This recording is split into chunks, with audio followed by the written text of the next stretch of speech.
কাঁদে রূপাই মিয়া বাঁশির বাঁশি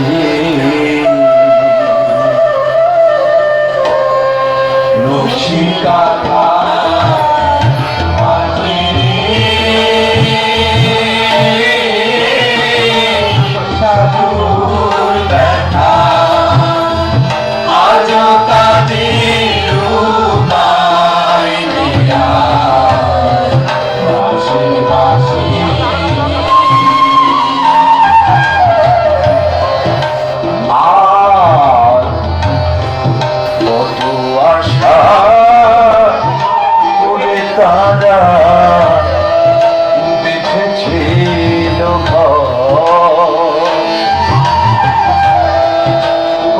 সুখে মিলে ছিল মিলন মঞ্চটা হঠাৎ আসিয়া বৈশাখী ছড়ে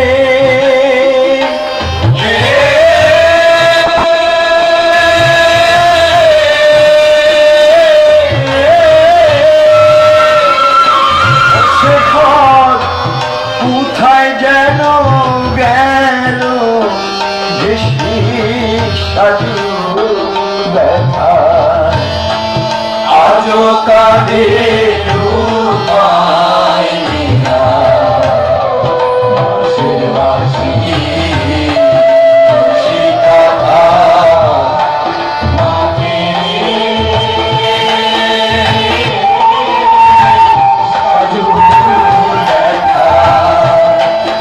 আজো কাঁদে রূপাই মিয়া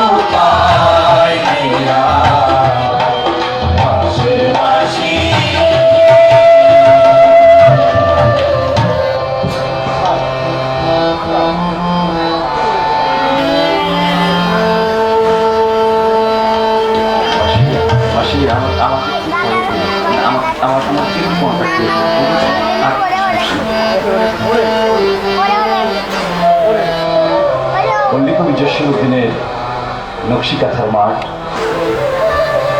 রূপাই সাজুর ভালোবাসার অমর কাব্যগাথা। এই গানটি লিখেছেন ভাবুক কবি সাধক কবি পাগল বিজয় সর্দার। সত্যিকারের মহান যারা কবি যারা জাতপাতের ঊর্ধ্বে থাকেন তারা প্রেমের বাস তারও গোপালগঞ্জ জেলা সংসদের পক্ষ থেকে উদীচীর সুবর্ণ জয়ন্তীতে সকল বন্ধুদের প্রীতি শুভেচ্ছা অভিনন্দন ভালোবাসা। আসলে গলা ভরা এই গরমে সবার কাছে ক্ষমা চেয়ে নিচ্ছি।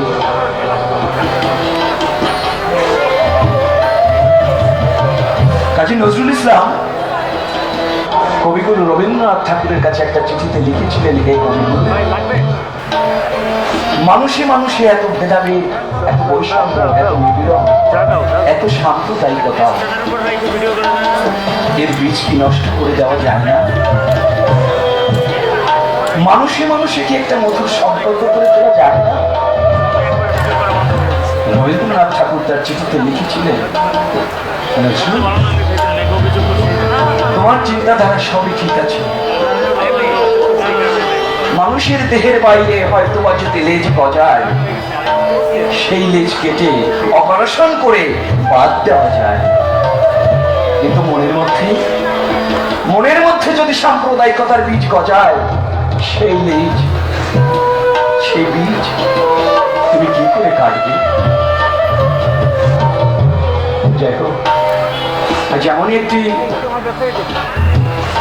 গল্প নিয়ে আপনাদের মাঝে উপস্থিত হয়েছি, রূপাই সাজুর ভালোবাসা কিছু কথা।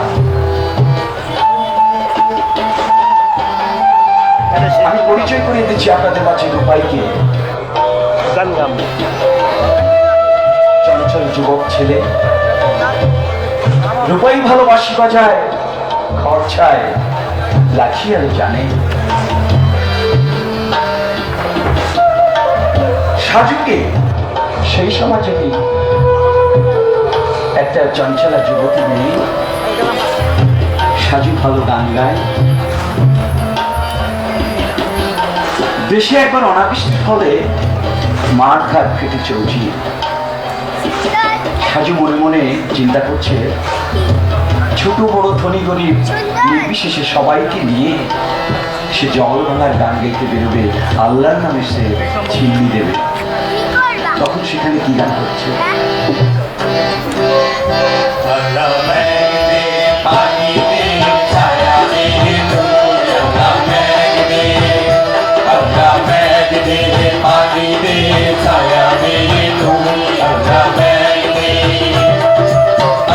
হইল টুটা টুটা জমি হইল পাটা, আসমান হইল টুটা টুটা জমি হইল পাটা।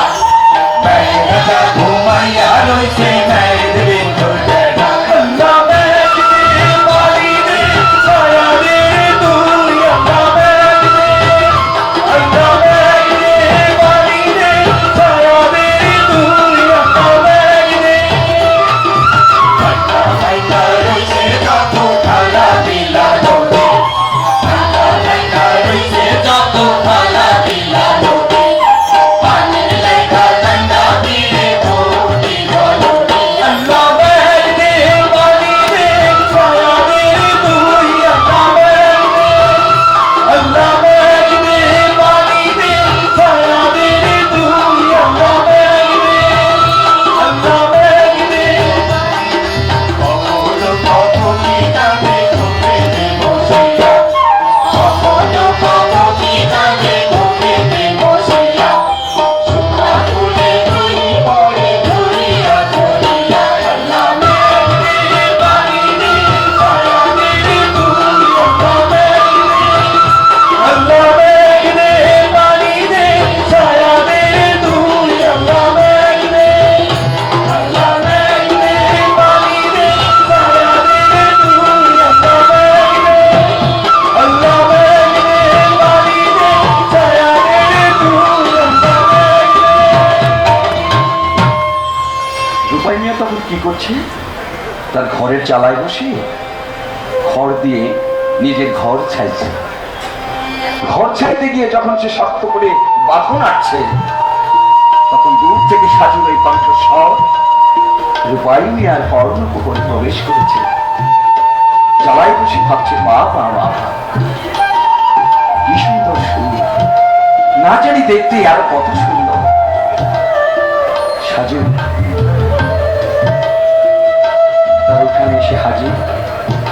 অপলক দৃষ্টিতে রূপাই মিয়া সাজুর দিকে তাকিয়ে আছে। কিছুক্ষণ পরে রূপাই মিয়া চালা থেকে নেমে ঘরে গিয়ে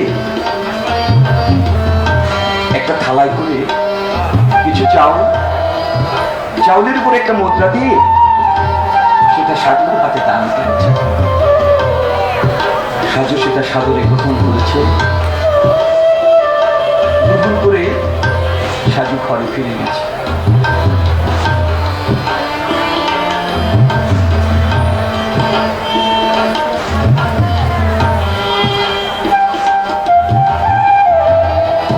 রূপাই মিয়া ঘরে শুয়ে শুয়ে চিন্তা করছে, সত্যি তো, আসলে যা ভেবেছিলাম তার থেকে তো আরো অনেক বেশি।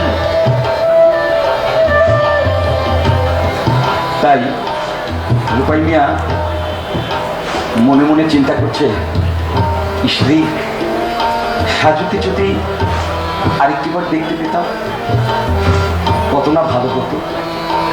তাই সে একটা ডাহাতে করে, সাজুদের বাড়ির পিছনে ছিল বিশাল বাচ্চা, ওই বাঁশকাটার ভঙ্গিমায় ডাহাতে করে দাঁড়িয়ে আছে আর উঁকি চুকি মারছে, কি করে সাজুকে এক পলক দেখা যায়। আর দাহাতে করে রূপাই মিয়া আরে বাঁশ কাটিতে গেল,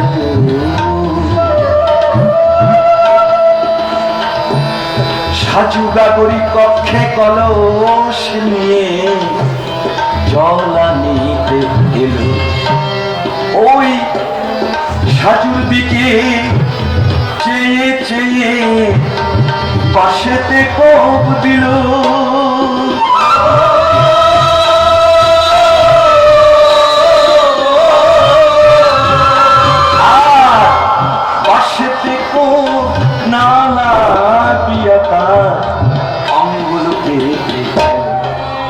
দূর থেকে সাজু দেখতে পায়, হায় হায় রে, রূপাই মিয়ার আঙুল কেটে ছটছট করে রক্ত ঝরছে। তখন সে ওখানে কলসিটা রক্ষণ করে দৌড়ে এসে রূপাই মিয়ার শাড়ির আঁচল ছিঁড়েছে, রূপাই মিয়ার কাটা স্থানে বন্ধন দেয়, রক্ত বন্ধ। মুখে কোনো কথা বলে না। দেখবেন যে যাকে বেশি ভালোবাসে সেটা ফুটে ওঠে তার সেবার মাধ্যমে, তার ভঙ্গিমার মাধ্যমে। মুখে তো বেশি কথা বলা লাগে না। সাজু তার কাজ করে ঘরে ফিরে যায়।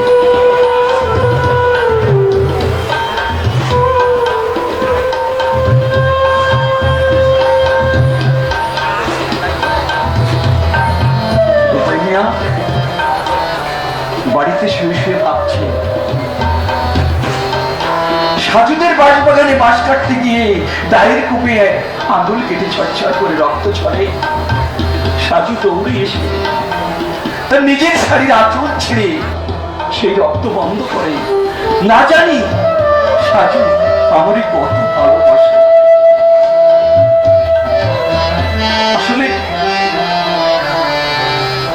ভালোবাসাটা এভাবেই তো হয়, এভাবেই তো সূত্রপাত হয়, তাই না?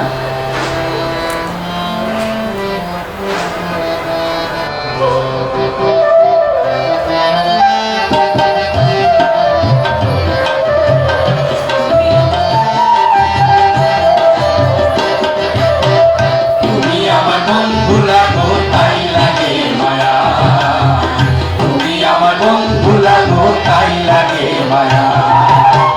উড়া গেলে বনের পাখি, উড়া গেলে বনের পাখি, জমিনে পড়ে ছায়া। তুমি আমার বন্ধু লাগো তাই লাগে মায়া, তুমি আমার বন্ধু লাগো তাই লাগে মায়া।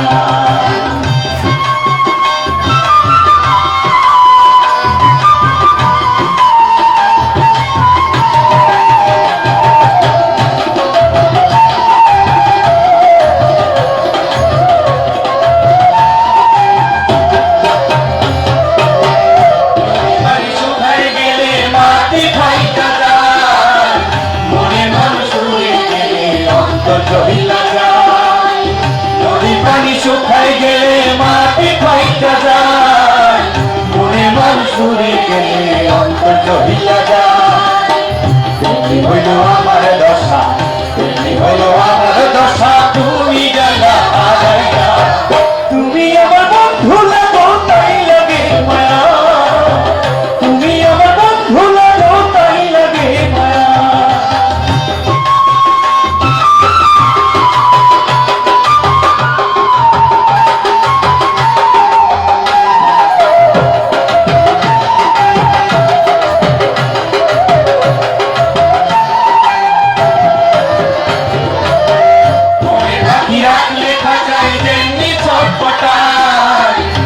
করিয়া পাইলে দেখা প্রাণে বাঁচা যায়, মনে পাখি রাখলে খাঁচায় তেমনি ছটফটায়। করিয়া পাইলে দেখা প্রাণে বাঁচা যায়।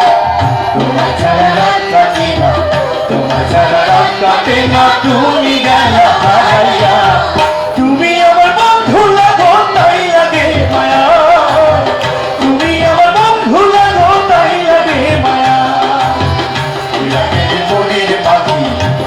গেলে বনের পাখি জমিয়ে পড়ে ছায়া, তুমি আমার বন্ধু লাগো তাই লাগে মায়া, তুমি আমার বন্ধু লাগো তাই লাগে মায়া, তুমি আমার বন্ধু লাগো তাই লাগে মায়া।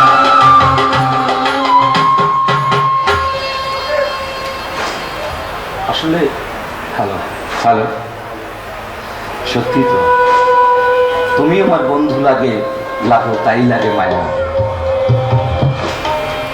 রূপাই মিয়া এখনই সাজুকে একটু কাছে পাওয়ার জন্য, বসে দুটো কথা বলবার জন্য মনটা খুব উদ্বিগ্ন হয়ে আছে। এই মতো অবস্থায় রূপাই মিয়া এখন কি করছে,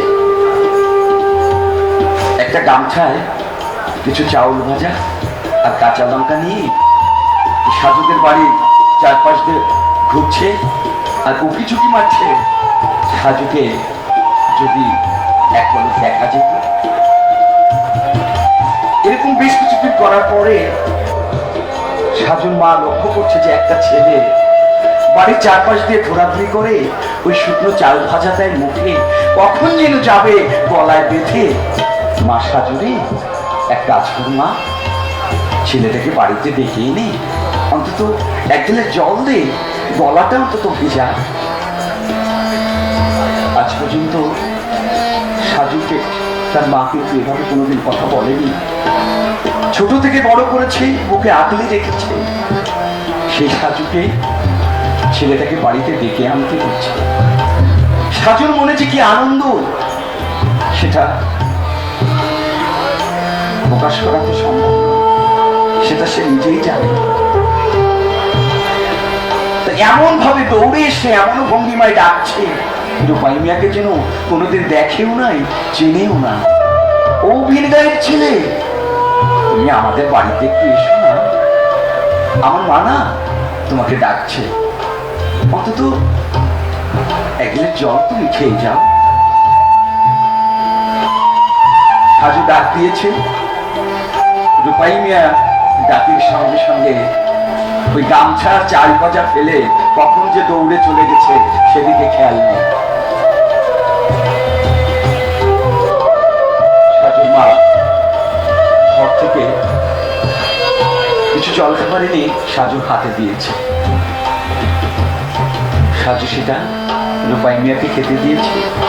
রূপাই মিয়া তৃপ্তি সহকারে সেটা খেয়েছে। সাজুর মা রূপাইকে বলছে, ডেকে বাবা মাঝে মধ্যে আমাদের বাড়িতে তুমি এসো, বেরিয়ে যেও কেমন। আসলে রূপাই মিয়া তো যে কোনো ভাবে এই সুযোগটাই খুঁজছিল, কি করে সাজুদের বাড়িতে যাওয়া যায়। এরকম হয় না, এরকমই তো হয়।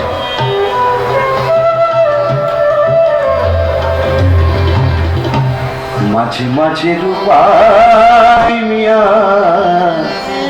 এখন ওই বাড়িতে যায়,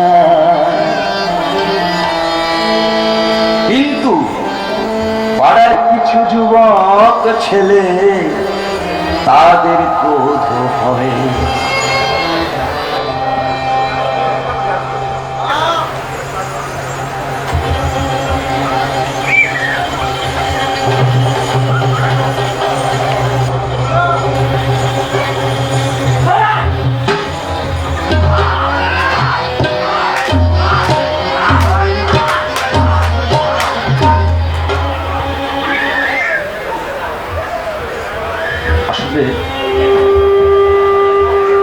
কোন একটা ভালো কাজ, কোন শুভ কাজ, সেগুলো বাধা করতে আসে, এটাই হয়, এটাই নিয়ম। রূপাই মিয়ার তো কোনো দোষ ছিল না, তাহলে কেন কেন সে মার খেয়ে ঘরে ফিরে এলো? পাড়ায় তো কিছু বখাটে ছেলে পেলে থাকে, তাদের এটা সহ্য হয় না, তাদের গা জ্বলে হিংসায়, তাই তো তারা এটা করে। রূপাই মিয়া ঘরে শুয়ে আছে, সাজুর কথা চিন্তা করছে, তাহলে কি আমি সাজুকে দেখতে পাবো না? সাজুর সঙ্গে কি আমার আর দেখা হবে না? মন খারাপ করে শুয়ে আছে। ওদিকে সাজুরও একই অবস্থা, রূপাই মিয়া তো এখন আসে না, তাহলে কি আমি রূপাইকে দেখতে পাবো না? দুজনেরই মন খুব খারাপ। আমাদের যখন কোনো অসুখ হয় আমরা ডাক্তারের কাছে যাই, আমাদের ওষুধ লিখে দেন, আমরা খেয়ে ভালো হয়ে যাই। কিন্তু মনের অসুখ এটা সচরাচর কেউ সারাতে পারে না। এই যে কঠিন, তবে একজন ব্যক্তি পারে। কে সেই ব্যক্তি? উৎপল ঘটক। আসলে এসব ঘটনা তো ঘটকরাই সমাধান দিতে পারে। এই ঘটনাটা উৎপল ঘটক জেনে যায়, তাই আমরা জানি দারুণ ঘটক জাতি আরে জানে বিশ্ব,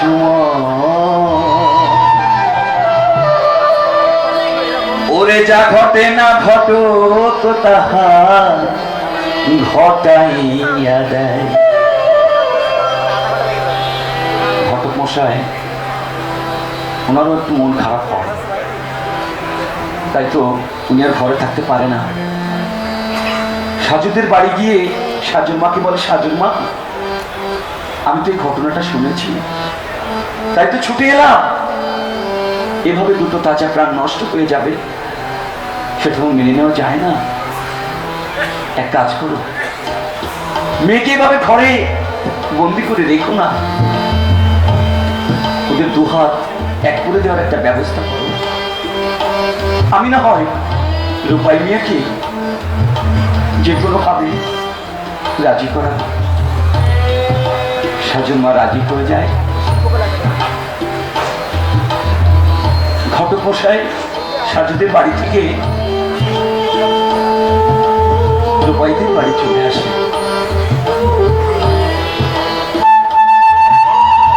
রূপাইকে ঠিক একই কথা সুন্দর করে বুঝিয়ে সুঝিয়ে রাজি করায়। একটা শুভ দিন দেখে সাজুদের বাড়িতে বিয়ের আনন্দে সবাই তখন মুখরিত।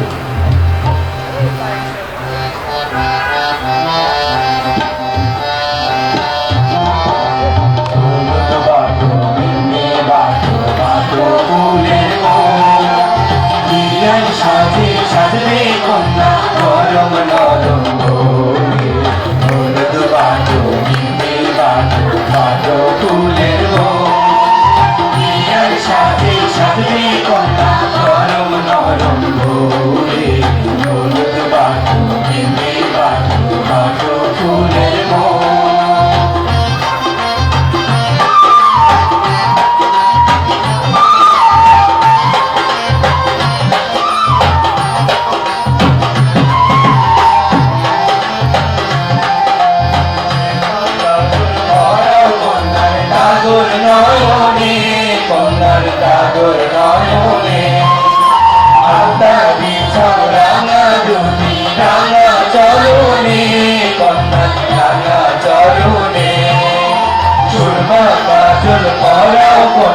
চাদর নয়নে কন্যা চাদর নয়নে আলতা বিছাও রাঙা দুটি রাঙা চরণে কন্যা রাঙা চরণে ভরা করো ভরা করো ছন্নত ছন্নত গাইনে খাও খাও খাও হলুদ বাটো নীল বাটো বাটো ফুলে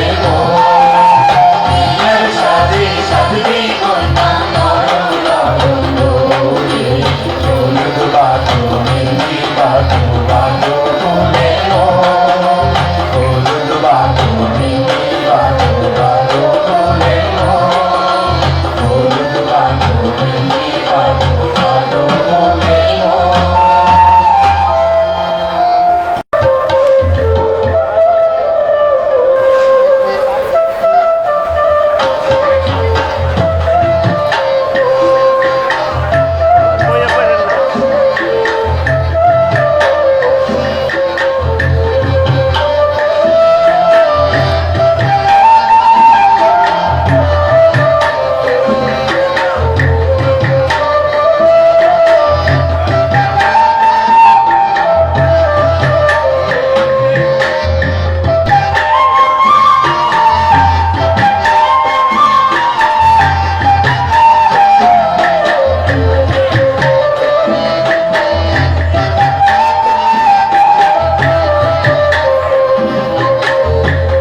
বাধা বিপত্তি কাটিয়ে দুজনের দুহাত এক করে দেওয়া হলো।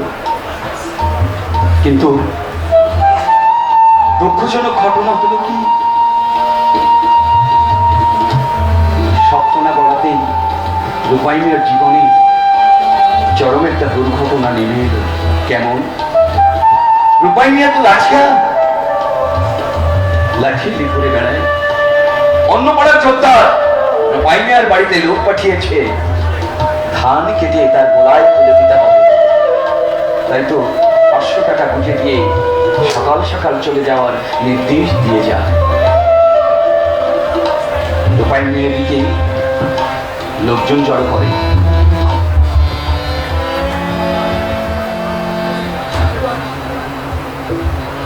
লোকজন জড়ো করে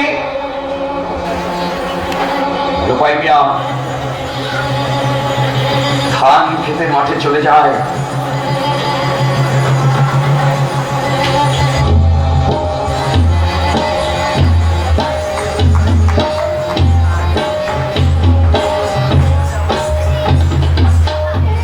ধান ক্ষেতের মাঠে গিয়ে ধান কাটাকে কেন্দ্র করে দুপক্ষের বাদ বিতণ্ডায় সেখানে শুরু হয়ে যায় চরম একটা কাইজা।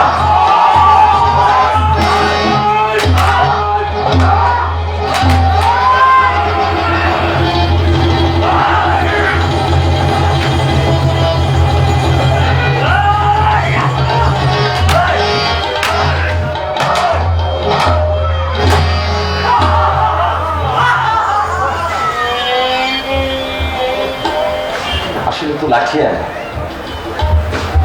সে দুটো লোককে উপায় নিয়ে এখন দিশে হারা। আমি কি করলাম? ঘরে ফিরতে পারছে না।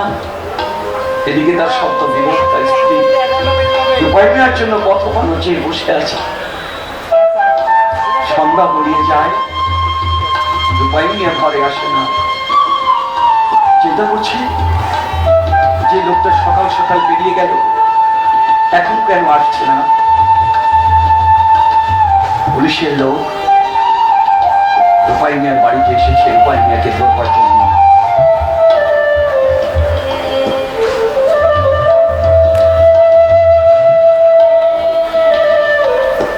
রূপাই মিয়াকে না পেয়ে তারা ফিরে যায়। সাজু একা, তাই তো তাকে তার বাপের বাড়িতে পাঠিয়ে দেওয়া হয়।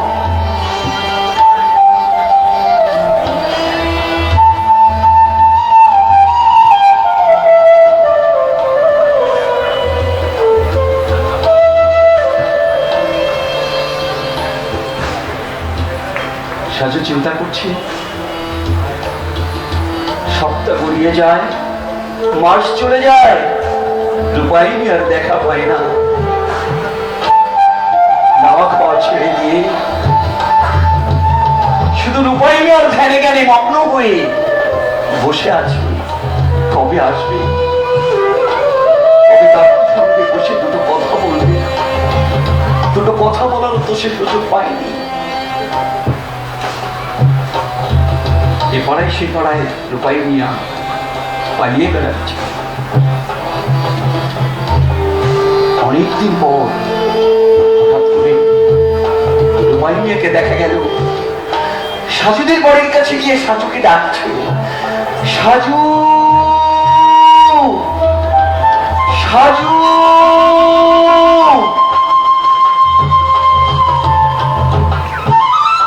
সাজু দরজা খুলে বলছে, কি গো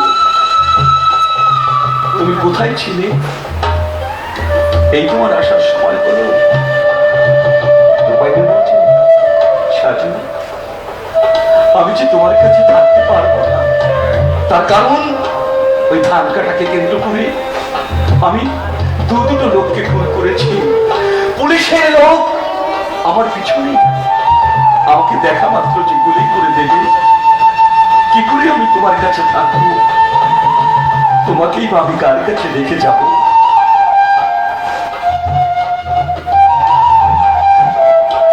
বিদায় বন্ধু,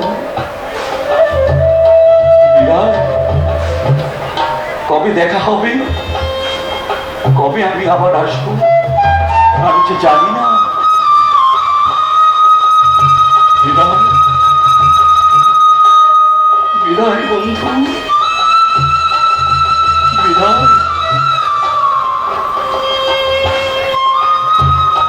রূপাই মিয়া চলে যায়, নির্জক দৃষ্টি দিয়ে তাকিয়ে থাকে রূপাই মিয়ার পদে। কবে আসবে তার প্রাণ সখা, তার প্রাণ বন্ধু? তাই তো নাওয়া খাওয়া ছেড়ে দিয়ে রূপাই মিয়ার ধ্যানে মগ্ন হয়ে চোখের জলে সাজু যে রাত্রি যাপন করে।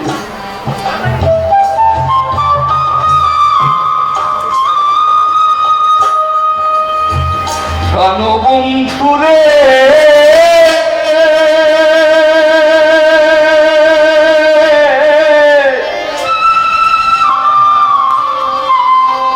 প্রাণবন্ধুরে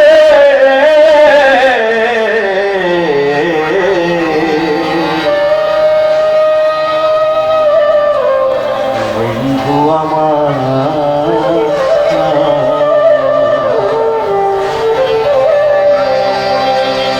আসি বলে ঘুরে চলে গেলে, এলে না ফিরে।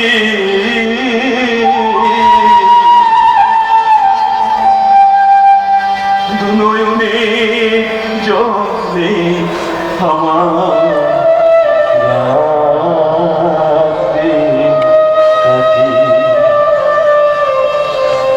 প্রাণবন্ধুরে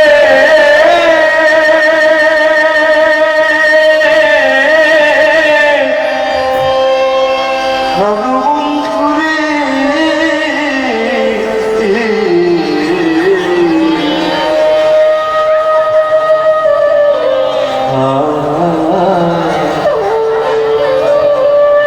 মালা গেছে দেখে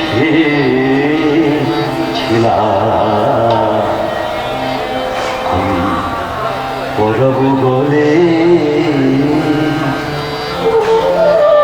আমার গাথা মালা বাসি হলো, আমি রাখি কি করি। প্রাণবন্ধুরে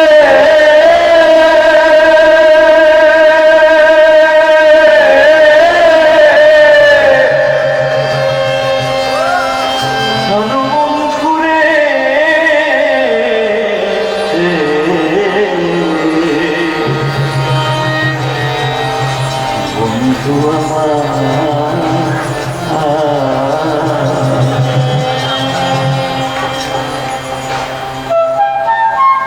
এতটাই ভালোবেসেছিল রূপাই মিয়াকে।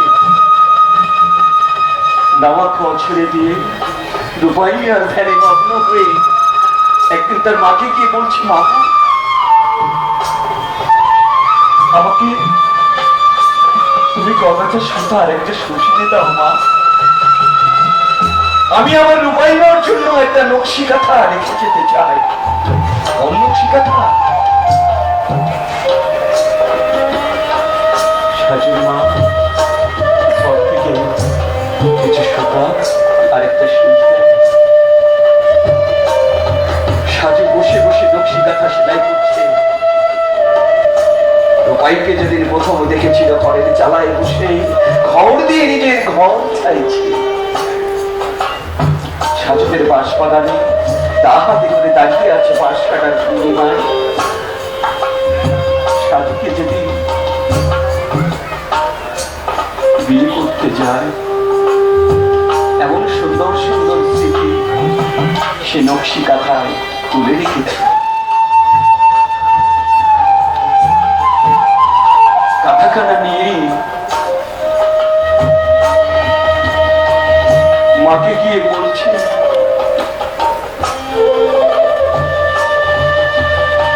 মা মাগু, আমি হয়তো বেশি দিন বাঁচবো না, যদি কোনো প্রভাতে জল ভরা আছিতে আমার রূপাই মিয়া এসে দাঁড়ায় দুয়ারে, তুমি তুমি তার হাতে আমার এই নকশি কাঁথাখানা তুলে দিও মা।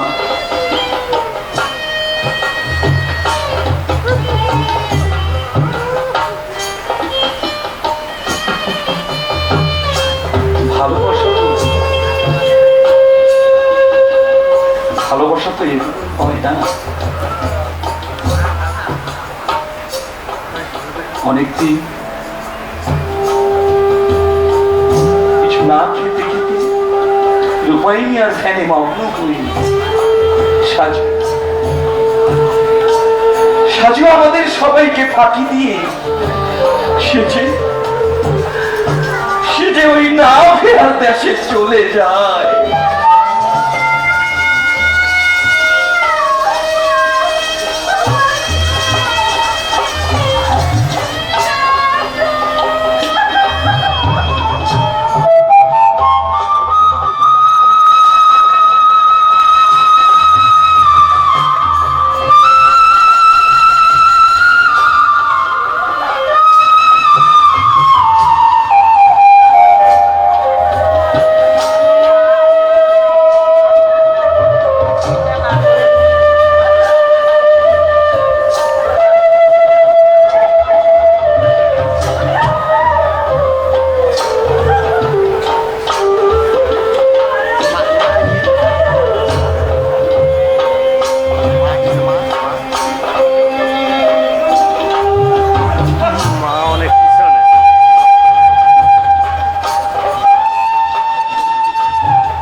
পোষা পাখি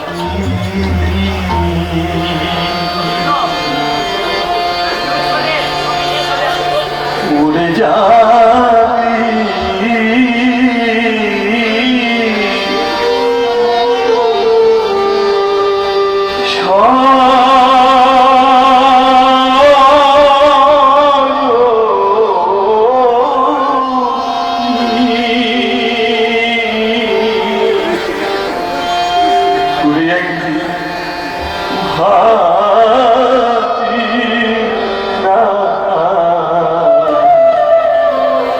মনে রে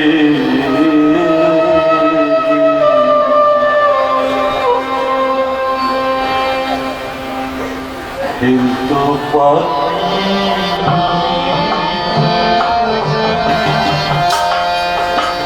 সোনালি সাজা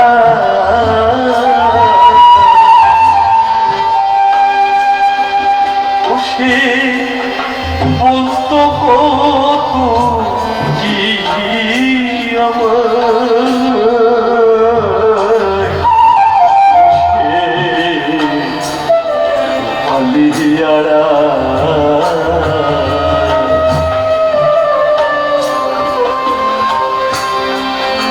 ফটিকেরি বাটি ভরে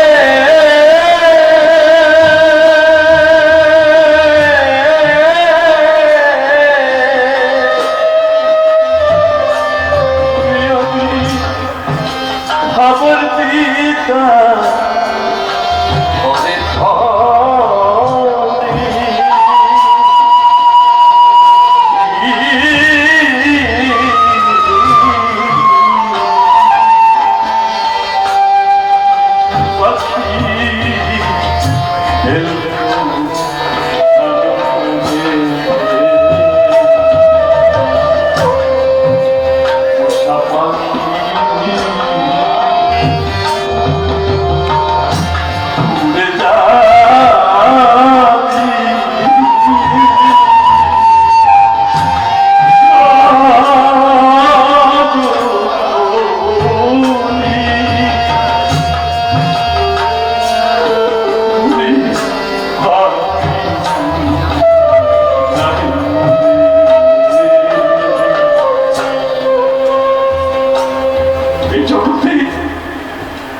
যার হারিয়ে যায় সে ছাড়া যে কেউ ব্যথা বোঝে না। সন্তান হারানো ব্যথা, ভাই বোঝে তার ভাই হারানো ব্যথা,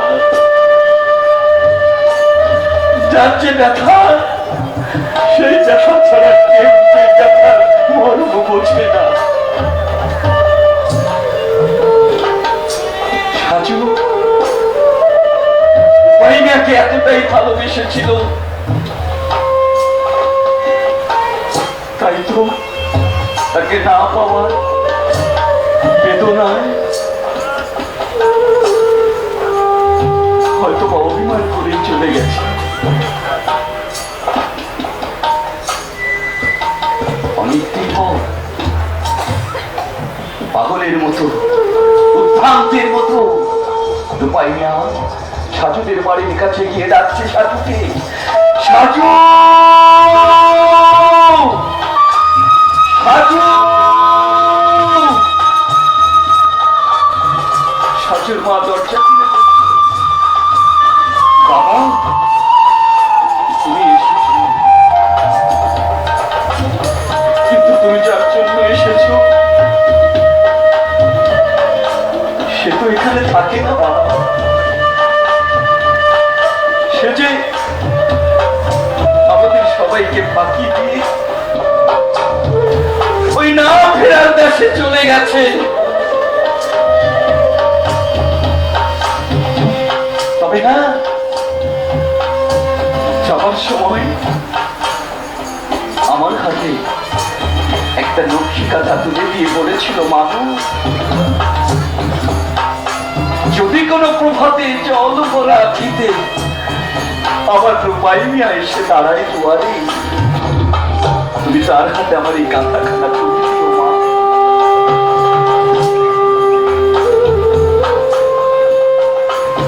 কাঁথাখানা রূপাইমিয়া দেখতে থাকে, কি দেখে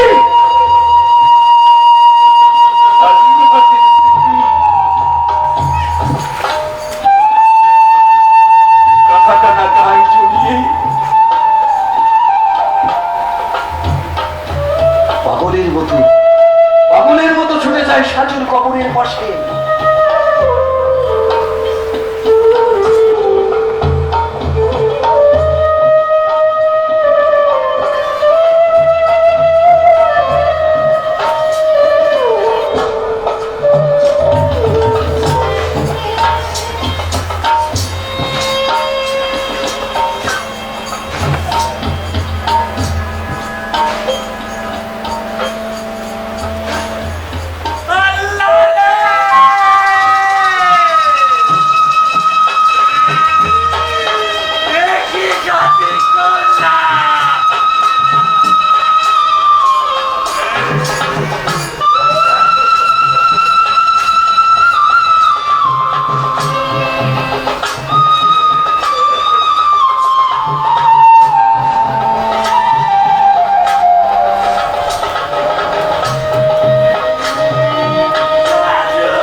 মন রে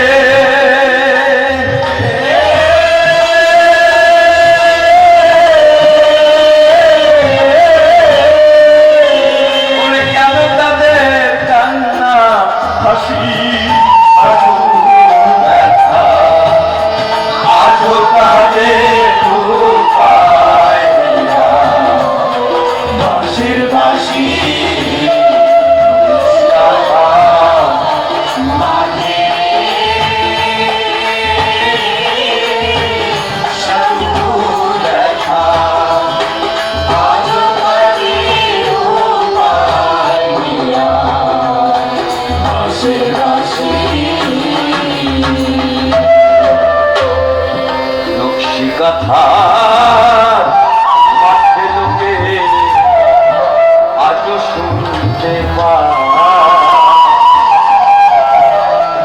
সাজুর ব্যথায় তোমায় মিয়া বাস করি বাজার ও পাগল বিজয় বলে পরাণে যায় রে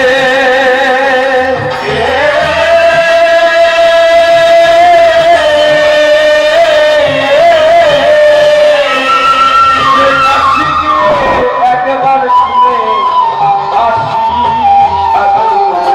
ব্যথা আজও তাদের উপায় দিয়া বাঁশির বাঁশি রসিকাথা মাঝে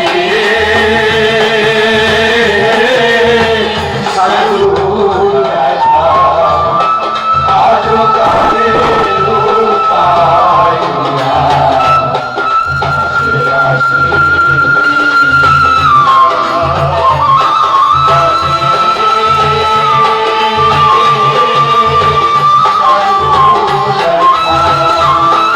আজও তাদের উপায়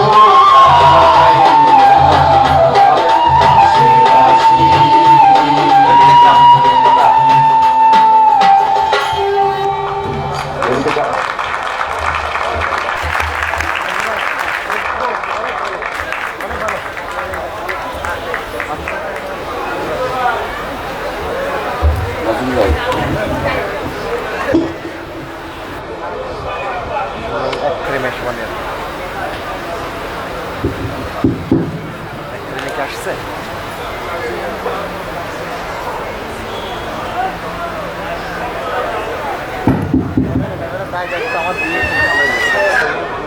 দর্শক শ্রোতা গোপালগঞ্জ জেলা সংসদের পরিবেশনায় বয়তির ভূমিকায় যিনি